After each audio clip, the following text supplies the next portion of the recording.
থামলেন কেন মন্ত্রী মশাই? জমিটা দেখেছো পণ্ডিত? বলো তো ওটা কার জমি? মহারাজের জমি হবে হয়তো। হ্যাঁ ঠিকই বলেছো, কিন্তু কিভাবে ফেলে রেখে দিয়েছে দেখো। ওটার ব্যাপারে একটু কথা বলতে হবে। কি বলবেন? সেটা আজ সবাই শুনতে পাবে। এক কথা দুইবার বলা ঠিক নয়। জমিটাকে বাগাতে হবে। আমি ভাবছি এই জমিটা নিয়ে মহারাজের সঙ্গে কথা বলবো। না, তোমাদের কাউকে কিছু বলতে হবে না, আমি একটা ব্যবস্থা করব। উফ, কি সাংঘাতিক লোক রে বাবা। হ্যাঁ, বিটলে বামুন অমনি জমিটার দিকে নজর পড়েছে। হ্যাঁ, মন্ত্রী মশাইয়ের মনে কি আছে কে জানে বাবা। মন্ত্রী মশাই কথার উপরে কথা বলা উচিত নয়, বড় অংশের সঙ্গে বন্ধুত্ব সম্পর্কটাই রাখা উচিত। মন্ত্রী মশাই আপনি নিশ্চিন্তে থাকুন, আমি জমি সম্পর্কে মহারাজের কাছে কিচ্ছু বলবো না। শুধু দেখবেন যদি আমারও কিছু হয়। এই তো বুদ্ধিমানের মতো কথা বলেছ। আমাকে ধরে থাকো, দেখবে তোমার হিললে হয়ে যাবে। ব্যাস ব্যাস, আমি তো আপনাকেই ধরে আছি মন্ত্রী মশাই, আর চিরকাল থাকবো। ঠিক আছে ঠিক আছে, তোমার কথা আমার মনে থাকবে। এখন চলো, আমরা এখন সবার কাজ করব।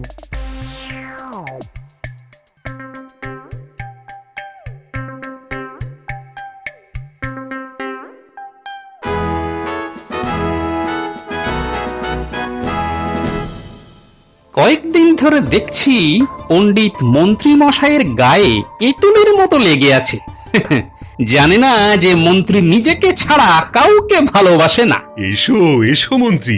বাবা, তুমি একেবারে পণ্ডিতকে বগল দাবা করে নিয়ে চলে এসেছো। ডুগি তবলা। গোপাল, তুমি চমৎকার বলেছো। বলো বলো মন্ত্রী, সভার শুরুটা কিভাবে করব? মহারাজ, রাজপ্রাসাদে আসবার সময় আমি আপনার জমিটাকে দেখতে পেলাম। বিস্তীর্ণ জমি অনাবাদি হয়ে রয়েছে। এটা নিয়ে আপনার সঙ্গে কিছু কথা ছিল। হ্যাঁ হ্যাঁ হ্যাঁ, তুমি খুব ভালো কথা মনে করিয়েছো। মানে আমার মনে কয়েকদিন ধরে ঘুরছিল এই জমিটার কথা। ভালো করেছো মনে করিয়ে। জমিটা কাউকে দিয়ে আপনি দেখি আমার মনের কথাটাই ধরেছেন। আপনি যদি কাউকে দিয়ে জমিটাকে চাষ করান, তাহলে যা উৎপন্ন হবে তার অর্ধেক জমিটা কাউকে দিয়ে। ঠিক বলেছো মন্ত্রী, কাউকে দিয়ে চাষ করাতে হবে।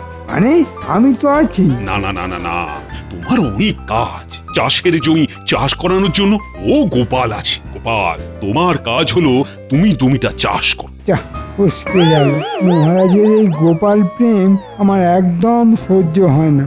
মুখ থেকে কথা খসলো কি না খসলো, অমনি গোপালের ভাগে জমি চলে গেল। অসহ্য। তাহলে লেগে পড়ো গোপাল, কাল থেকেই লেগে পড়ো। তুমি কি চাষ করবে না চাষ করবে সে সব ব্যাপার আমি দেখতে যাবো না, শুধু অর্ধেক ভাগ দিলেই হবে। ঠিক আছে মহারাজ, আমি কাল থেকেই জমি চষা শুরু করব। উপযাজক হয়ে আমি খবর দিলাম মহারাজকে। মহারাজ পুরো জমিটা গোপালকে দিয়ে দিল। দেখি কিভাবে কাজ করে। তাহলে জমির ব্যাপারটা মিটে গেল। তা রাজসভার আর কি কাজ আছে মন্ত্রী? আহা, সেটা নিয়ে তাড়াতাড়ি আমরা রাজকার্য শুরু করি।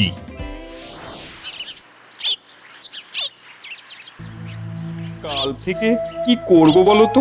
আরে বাবা, এত চিন্তা করার কি আছে? একটা কিছু ঠিক জুটে যাবে। ওই যে কথায় আছে না, জীব দিয়েছেন যিনি, আহার দেবেন তিনি। হঠাৎ করে যে কাজটা চলে যাবে ভাবতেই পারিনি। মালিক এখন নিজে চাষ করবে, তার ছেলে এসেছে, ছেলে আর বাবা মিলে চাষ করবে। আরে ওই রকম অস্থির অস্থির করে না, শরীর খারাপ হবে। আমি তো দিন আনি দিন খাওয়া মানুষ, আমার একদিন বসে থাকা মানে সঞ্চয়ে হাত দেওয়া। রে পুঁটি, ঘরে তোর বাবা আছে রে? গোপাল দাদুর গলা না? বাবা তোমাকে খুঁজছে। আছি গোপাল দাদা, ভেতরে এসো। এসো দাদা এসো, বলো কি খবর? ওই তোমার কর্তার সাথে আমার কিছু কাজের কথা আছে। বলো বলো দাদা। খুব মন দিয়ে শোনো। মহারাজের ওই দিঘির ধারে যে জমিটা পড়ে আছে, সেটা চাষ করার দায়িত্ব মহারাজ আমাকে দিয়েছেন। আমি ওই জমিতে চাষ করে ফলন করিয়ে দেখিয়ে দেব। এই যে মেঘ না চাইতে জল। তো আগে বাবা কাঁদছিল। ওই যে একটা কথা আছে না, যে খায় চিনি তারে জোগায় চিন্তামণি। এবার বলো তো, ওখানে কি চাষ করব? দাদা এখন তুমি সবজি চাষ করো। আরে কি সবজি চাষ করব? চাষের তো ছাই আমি কিছুই বুঝি না। ওসব তুমি আমার উপরে ছেড়ে দাও, দায়িত্ব যখন দিয়েছো অক্ষরে অক্ষরে পালন করব। এই সময় বেগুন চাষ করো, বেগুনের দাম বেশ চড়া। তবে তাই হবে। শোনো, বীজ কিনে কাল সকাল থেকেই কাজ শুরু করে দাও। এই চাষ আমি 12 মাস চালাবো, তোমার কাজের কোনো অসুবিধে হবে না। আমি আমি কাল সকাল থেকেই কাজ শুরু করে দেবো। আমি আসি গো, আসি রে পুঁটি।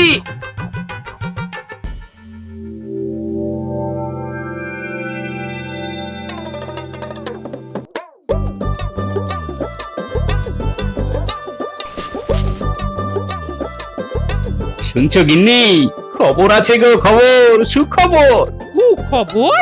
এ বলো বলো বলো, শিগগির বলো। তোমার মুখে তো চট করে সুখবর পাওয়া যায় না। এই বলো বলো, সুখবরটা তো বলো।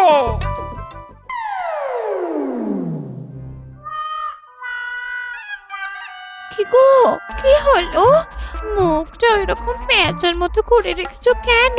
কি গো বলো। কি আর বলবো গিন্নি, কপাল, সবই কপাল।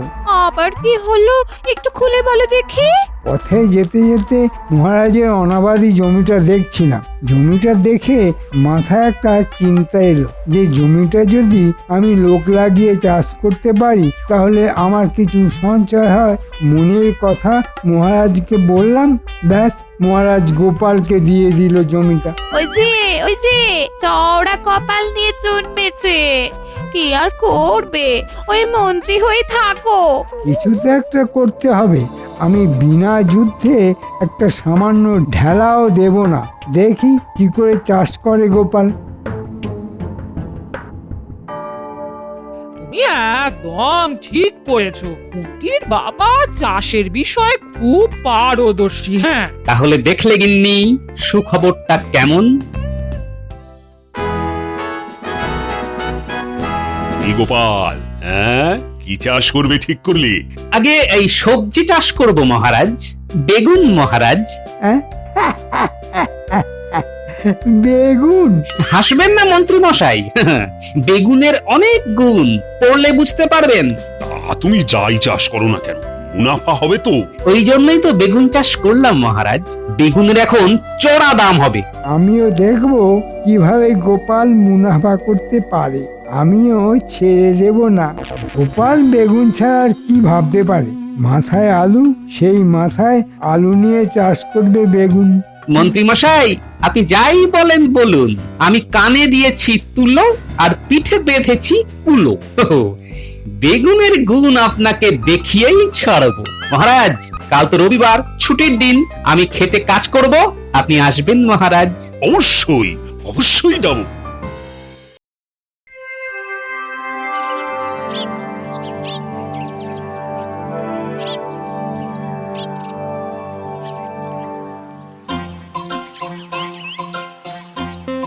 বাহ বাহ বাবা, তুমি তো দেখছি করিতকর্মা লোকে, একদিনে জমিটা একেবারে ঠিকঠাক করে রেখেছো। গোপাল দাদা, তুমি একটা কাজ দিয়েছো, এই অসময়ে আমাকে ঠিকঠাক করে কাজটা করে রাখতে হবে না? আজ মহারাজ দেখতে আসবেন কিরকম কাজ হচ্ছে। মহারাজ খুব খুশি হবেন, দেখো গোপাল দাদু। মহারাজ যে খুশি হবেন সেটা জানি বুঝলে, কিন্তু তার সাথে সাথে একজন যে প্রচন্ড জ্বলবে সেটাও জানি। কে চলবে গোপাল দাদু? কে আবার? মন্ত্রী মশাই। আমার সৌভাগ্যে তো একজনই জ্বলে। গোপাল দাদু, ওই দেখো মহারাজ আর মন্ত্রী মশাই আমাদের দিকেই আসছে, সাথে আবার পণ্ডিত মশাইও আছে। এইবার মন্ত্রী মশাইয়ের জ্বলুনি শুরু। বাবা বাবা গোপাল, তুমি তো একদিনে জমিটা দারুণ ভালো একটা ব্যবস্থা করে রেখেছো। মহারাজ, চারা লাগানো শেষ হয়ে গেছে, এবার রোজ যত্ন আত্তি করতে হবে, পরে ফলন হবে। আর এ সবই হয়েছে মহারাজ এই পুঁটির বাবার জন্য। ঠিক লোককে ঠিক জায়গায় বসানোর জন্যই তোমাকে এত ভালোবাসি আমি।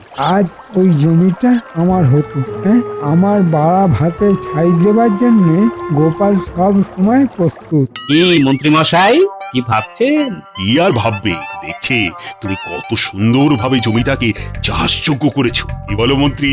হ্যাঁ, গোপালের কাজ সত্যি প্রশংসার দাবি রাখে। হ্যাঁ, আপনি ঠিকই বলেছেন, তবে এর থেকেও ভালো করা যেত। তুমি থামো তো, কাউকে মন খুলে প্রশংসা করতে তো দেখি খালি আমাশা রুগীর মতো কতিয়ে কতিয়ে প্রশংসা করো। আরে মন খুলে প্রশংসা করো, দরাজ গলায় প্রশংসা করো। এ আমার একার কাজ নয়, আর এ আমার দ্বারা হতোই না। এ সবই করেছে ওই পুটির বাবা, তাই যাবতীয় প্রশংসা পুটির বাবারই প্রাপ্য। না, একটা কিছু ব্যবস্থা করতেই হবে। রাতে এসে চারাগুলোকে ঘেঁটে দিতে হবে, আর আমাকে এই কাজে সাহায্য করবে বটা ঘটা। মহারাজ, আমি এবার ঘরের দিকে যাই, মধ্যাহ্ন ভোজের সময় হয়ে গেছে। সে কি মন্ত্রী, আমাকে একা রেখে তুমি চলে যাচ্ছ কোথায়? আমাকে রাজসভায় পৌঁছে তারপর তুমি মধ্যাহ্ন ভোজন করতে যাবে। যথাজ্ঞা মহারাজ। চলো চলো গোপাল, খুব ভালো কাজ করে যাও, আরে ফল হবেই। চলো চলো পণ্ডিত। শোনো পুটির বাবা, ওই মন্ত্রী মশাইয়ের ভাবগতি কিন্তু ভালো নয়, বুঝলে? সেটা আমিও দেখছি গোপাল দাদা। মন্ত্রীমশাই জমির ক্ষতি করতে পারে, তাই না রে পুটি? তাহলে কি করবে গোপাল দাদু? পুটির বাবা, আকাশে মেঘ আছে, বৃষ্টি হতে পারে, তাই চারধারে ভালো করে নালা কেটে দাও। আমি বুঝে গেছি গোপাল দাদা, আর বলতে হবে না। এই যে বটা ঘটা, কাজের কথা আছে। বলুন মন্ত্রীমশাই, কি সেবা করতে পারি? দিঘির পাড়ে মহারাজের জমিটা জানিস তো? হ্যাঁ, আপনি যেটা নেবেন বলেছিলেন। আর জমিটা পেলে ওই জমিটা আমাদের ভাগে চাষ করতে দেবেন বলেছিলেন। এসব এখন ইতিহাস। 7 মণ তেলও পুড়ল না, রাধাও নাচল না। তার মানে ওটাই এখন গোপালের হাতে। গোপাল ভাগ চাষ করছে ওই পুঁটির বাবাকে দিয়ে। যা, নেপই দই মেরে দিল। তার মানে আমাদের কাজ হবে গোপালের বাড়াপাতে ছাই দেওয়া। কি ঠিক বলেছি? একদম ঠিক বলেছিস। আজ রাতে গোপালের জমিটাকে একটু লন্ডভন্ড করে দিতে হবে। এ তো আমাদের কাছে কোনো কাজই নয়। অগ্রিম কিছু দিন মন্ত্রীমশাই। এই নে 4টে মোহর। ঠিক আছে, আজ রাতে আপনার কাজ হয়ে যাবে।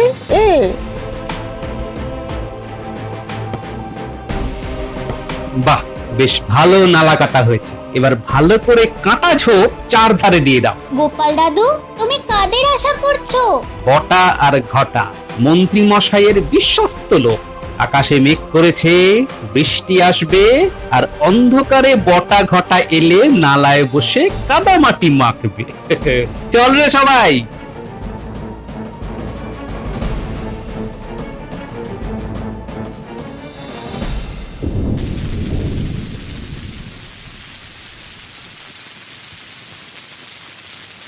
ওহ, বৃষ্টি আমার সুবিধা করে দিল। পুরো বৃষ্টি হবে, মাঠ ভেসে যাবে, গাছের চারাগুলো জলের তোড়ে আস্তে আস্তে চলে যাবে, বালির বেগুন হয়ে যাবে আগুন।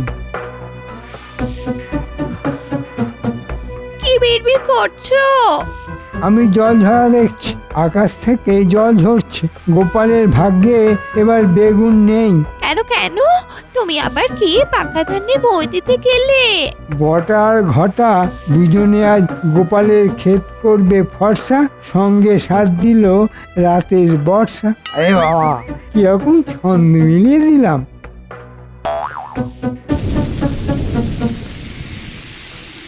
কি গো, এত বৃষ্টি পড়ছে, গাছের ছাড়া আর ক্ষতি হবে না?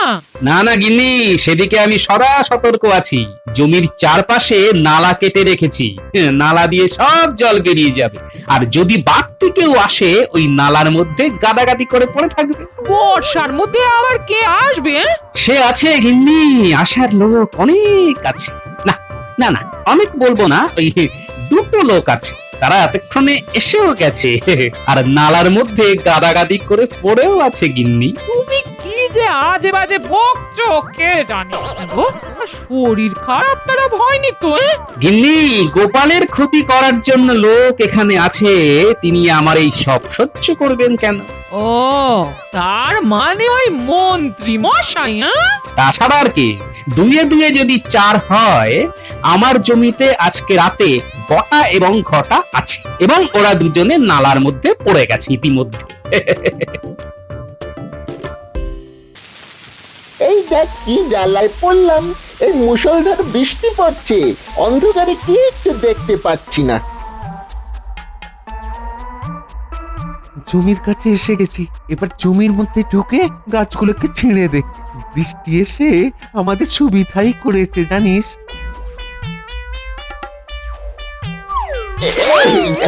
এই যে নালার মধ্যে পড়ে গেলাম, এখানে বড় নালা কাটা। ঘটা রে, আমাকে তোল, আমাকে তোল রে, তোল। এই দেখো দেখো কাণ্ড, আমি নালার মধ্যে ঢুকে যাচ্ছি রে। বাবারে বাবা, আমিও তো পড়ে গেছি রে।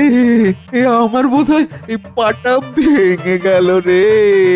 গোপাল মহা চালু লোক, বাবা ও নালা কেটে যাচ্ছে। গোপালের বুদ্ধি মন্ত্রী মশাইয়ের থেকে অনেক বেশি।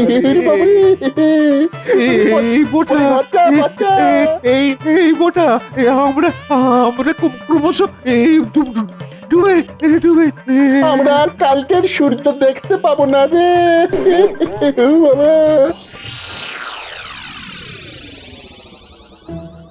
কাল সকালে উঠে আগে আমি যাব জমিটা দেখতে।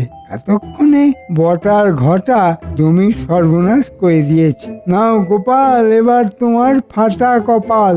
কি হচ্ছে বলো তো গিন্নি, কেবলই ছন্দ মিলে যাচ্ছে। তার মানে তোমার ভাগ্যে এবার সব মিলে যাবে। কি গো পুটির বাবা, এই বৃষ্টিতে চাষের কোনো ক্ষতি হবে না তো? এই বৃষ্টিটা খুব দরকার ছিল। আর চারিদিকে নালা কাটা আছে, জল জমবে না জমিতে। ভাগ্যিস গোপাল দাদা নালা কাটার কথাটা বলেছিল। ওটা তো বটা ঘটার জন্য বলেছিল। এক তীরে দুটো শিকার। চলো ঘুমিয়ে পড়ো, কাল খুব ভোরে জমিতে যেতে হবে। ঘুমিয়ে পড়ো গিন্নি, কাল খুব ভোরে জমিতে যেতে হবে।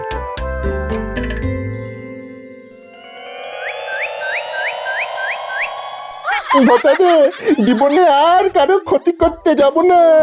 সত্যি বলেছিস, এবার আর কারো ক্ষতি করব না। আমাদেরকে ভালো হতে হবে। নইলে রাত বিরেতে খানাখন্দে কাদামাটি মেখে এভাবে থাকতে হবে। হ্যাঁ, যতবার উঠতে চেষ্টা করছি ততবারই ঢুকে যাচ্ছি। চলো দেখি আমাদের জালে কোন দুটো রাঘব বোয়াল ধরা পড়লো। আমরা এসে গেছি। ওই দেখো গোপাল দাদু, নালার মধ্যে কাদা মেখে দুটো ভূত দাঁড়িয়ে আছে। ওরে ওরা ভূত নয় রে, ওরা হচ্ছে গোভূত, বটা ভূত আর ঘটা ভূত। কি গো বটা ঘটা, আমাদের সর্বনাশ করতে এসে নিজেই বিপদে পড়ে গেছো। গোপাল দাদা, আগে আমাদেরকে টেনে তোলো। না না না না না, আমরা তো তোমাদের টেনে তুলবো না, ওটা তুলবে রাজার পেয়াদা। আমি রাজা মশাইয়ের কাছে খবরটি দিতে ছুটলাম। এই আমার বানর সেনা, তোরা একটু দেখিস। তুমি কিচ্ছু চিন্তা করো না গোপাল দাদু। আমাদের হাতে তো গুলতি আছে, বেরোবার চেষ্টা করলেই মাথা একেবারে ফুটার করে দেবো।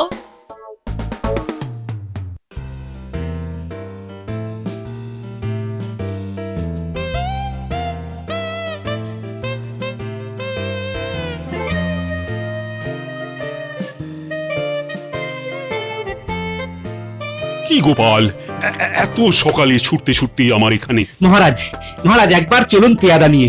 দেখুন দেখুন আমার জমির কি সর্বনাশ করতে চেয়েছিল আপনার মন্ত্রী মশাই। সে কি কি বলছো? আমি কিছু বলছি না মহারাজ, আপনাকে আপনাকে কয়েকটা জিনিস দেখাবো, তাই জন্য সকাল সকাল আপনাকে ডাকতে চলে এসেছি। চলো চলো তো গোপাল, দেখি মন্ত্রী আবার কি কাজ করলো। পেয়াদা, তুমি পেছনে পেছনে এসো।